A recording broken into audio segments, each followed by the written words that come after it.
Well, it's obvious the Yankees are going to need to make a lot of moves at the trade deadline.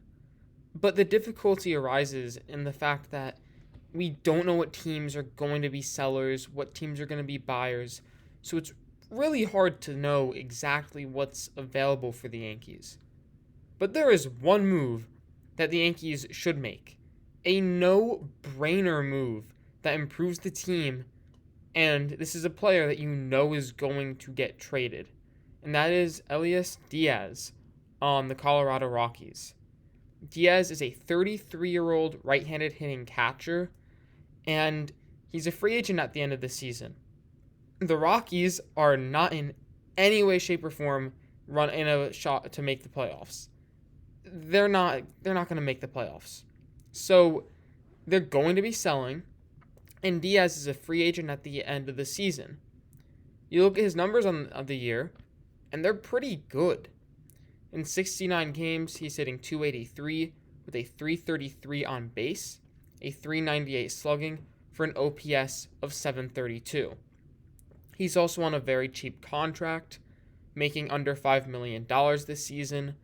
The Yankees would take a little under half of that due to being halfway through the season. So they'd have to pay Diaz slightly over $2 million for the remainder of the season. Now, why do the Yankees need Diaz? Because the offensive numbers, they're good, but they're not earth-shattering. And Austin Wells, he's a good hitter. They need Diaz because he's very good defensively behind the plate, especially when it comes to controlling the run game. He's an okay pitch framer. He's okay at blocking pitches. But when it comes to the running game, he is elite. Baseball Savant has a metric called catchers caught stealing above average, which is the best number that I have researched and found that quantifies how good a catcher is at preventing the running game.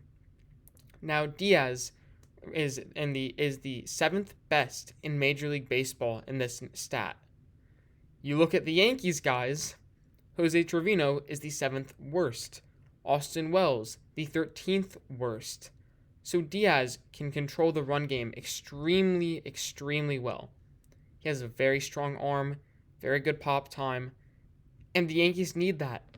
You don't lose offense by getting Diaz because he has a decent bat, and you get someone who can control the run game. Because if you end up versing a team like the Red Sox, who will just run all over you because they know Wells and Trevino, they can't throw guys out, then you want someone like Diaz.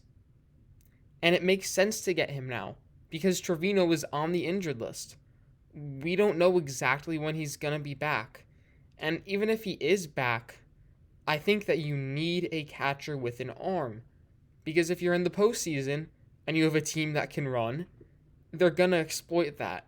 So you need to counter that weakness. It is a no-brainer move for the Yankees. It's not going to cost you a ton of prospects because the Rockies are going to be selling. Diaz is not a superstar, so he won't garner a ton. He's a free agent at the end of the season. It's a slam dunk move. You get a decent offensive hitting catcher, and you get someone who can shut down the run game. So you would have Austin Wells and Diaz behind the plate for the next month or so, and then when Trevino comes back, you have expanded rosters.